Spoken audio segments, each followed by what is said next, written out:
Well, time starts traversing across the length and breadth of the country to gauge the mood of the country, of the voters. And Uttar Pradesh certainly stands as one of the most crucial states as it sends maximum, that is 80 MPs to the Lok Sabha. Today we bring you a report from Azamgarh in Uttar Pradesh, which has been a traditional stronghold of the Samajwadi Party.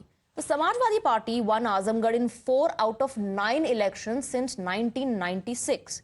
In 2014, Mulayam Singh Yadav had won the constituency, and in 2019 polls, Akhilesh won the seat by almost 3 lakh votes. Akhilesh defeated BJP's Dinesh Lal Yadav Nirhawa, but he resigned from the seat in 2022 to retain his assembly seat. In the by-poll that was conducted, Samajwadi Party suffered a shock defeat at the hands of Nirhawa, who defeated Dharmendra Yadav of Samajwadi Party, a 3-time Lok Sabha MP. In the upcoming polls, Nirhawa will again square off against Dharmendra Yadav from the seat as Samajwadi Party looks to wrest back Akhilesh's former seat. किस तरीके से आप इस पूरे चुनाव प्रचार को देख रहे हैं, कार्यकर्ताओं के बीच में जहाँ तक चुनाव प्रचार तो हमारे यहाँ के पार्टी के नेताओं ने और आजमगढ़ के कार्यकर्ता साथियों ने संभाल लिया है। एक उम्मीदवार के तौर पे जो एक फिजिकल प्रेजेंस हो सकती है उसको मैं करने की कोशिश कर रहा हूँ और जहाँ कहीं भी जा रहा हूँ बड़ा सपोर्ट मिल रहा है। अच्छा, हर व्यक्ति के दिल में नेताजी को लेकर अलग अलग तरीके की कहानियाँ हैं, अनुभव हैं, लोग शेयर कर रहे हैं। राष्ट्रीय अध्यक्ष जी के साथ जो जुड़ाव, उनकी चर्चाएं हो रही हैं और जहां इतनी सब चर्चाएं सुनने को मिल रही, वहीं जिम्मेदारियां भी बढ़ रही हैं। तो योगी आदित्यनाथ माफिया राज की बात करते हैं, उसको लेकर आप लोग का क्या रुख है? क्योंकि अब वो कह रहे हैं कि माफियाओं को अब हम मिट्टी भी नसीब नहीं होगी। देखिए, ये घमंड है और घमंड किसी का चला नहीं और इनका भी नहीं चलेगा। मैं पूछना चाहता हूँ योगी जी से, पेपर लीक करने वाले माफियाओं के लिए क्यों नहीं चल रहे हैं? जो भू माफिया भारतीय जनता पार्टी के लोग, उनके ऊपर ये बुलडोजर क्यों नहीं? मैनपुरी से जो उम्मीदवार है, बीजेपी के कैंडिडेट है जो लोकसभा के, पता करिएगा जाके मैनपुरी जाने का मौका मिले कि पूरे मैनपुरी शहर और उसके आसपास की सारी जमीनें कब्जा किसने करवाई हैं। भू माफियाओं के सरगना बने हुए मैनपुरी के उम्मीदवार और योगी आदित्यनाथ जी के नाक के बाल बने हुए, वो उन पर कार्रवाई किस दिन होगी, ये मैं पूछना चाहता हूँ। बड़ा आरोप आप लगा रहे हैं।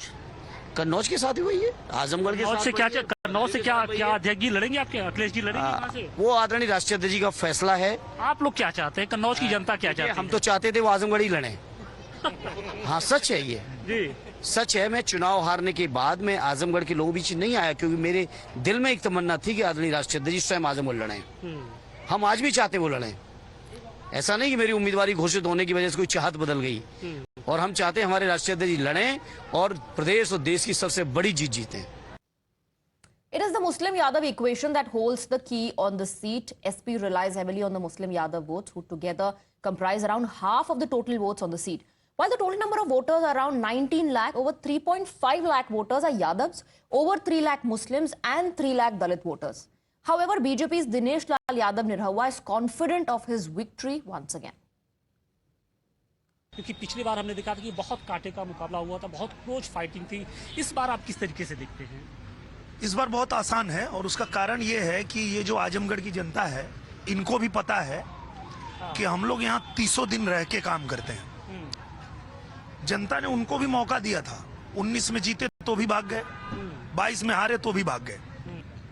आप सोच सकते हैं कि वो आते हैं 3 दिन के लिए और उनके जो लोग हैं वो कहते हैं कि भाई बड़े नेता हैं वो। तो मैं उनसे ये पूछता हूं कि जब हार गए तो आप इतने बड़े नेता हैं कि आजमगढ़ वोट मांगने का टाइम नहीं है, तो जीत जाएंगे तब तो और बड़ा नेता हो जाएंगे, तब तो यहाँ आने का आपको और टाइम नहीं मिलेगा। पर जो यहाँ रहेगा नहीं, वो यहाँ के लिए काम कैसे कर पाएगा? आपसे कुछ देर पहले हमने उनसे भी बात की तो बड़ी दिलचस्प बात एक निकल के आई कि उनका ये कहना है कि मैं तो ये चाहता हूँ कि यहाँ से अखिलेश यादव चुनाव लड़े। मेरी चाहत है कि वो अखिलेश यादव चुनाव लड़े और वो बार बार ये कह रहे थे कि मेरी उम्मीदवारी को आप अधिकृत तौर पे ना मानिए। मेरी चाहत है कि वो आजमगढ़ से चुनाव लड़े और भारी मतों से जीते। तो इसे आप किस संकेत के तौर पे देख रहे हैं? देखिए, मैंने पहले ही कहा था कि ये चुनाव से पहले भागेंगे और ये उसी का संकेत है।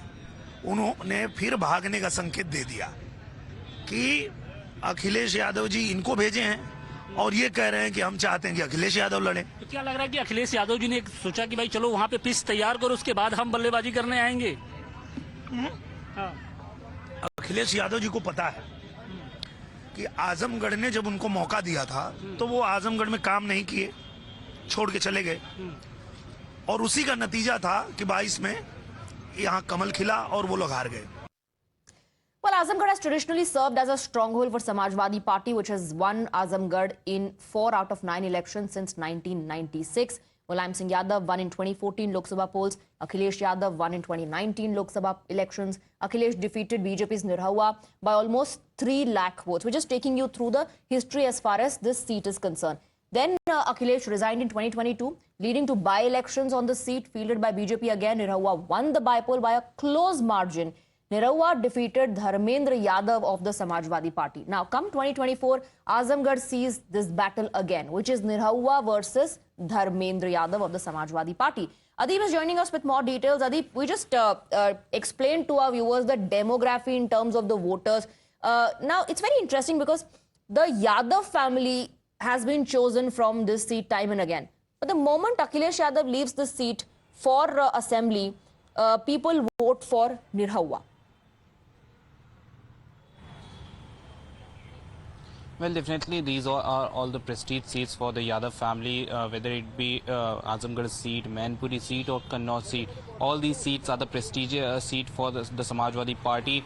And remember, Samajwadi Party, these seats are the bastions of Samajwadi Party. Mulayam Singh Yadav, Akhilesh Yadav all had been contesting from these seats, and they have been winning, and they were elected as member of parliament from these seats.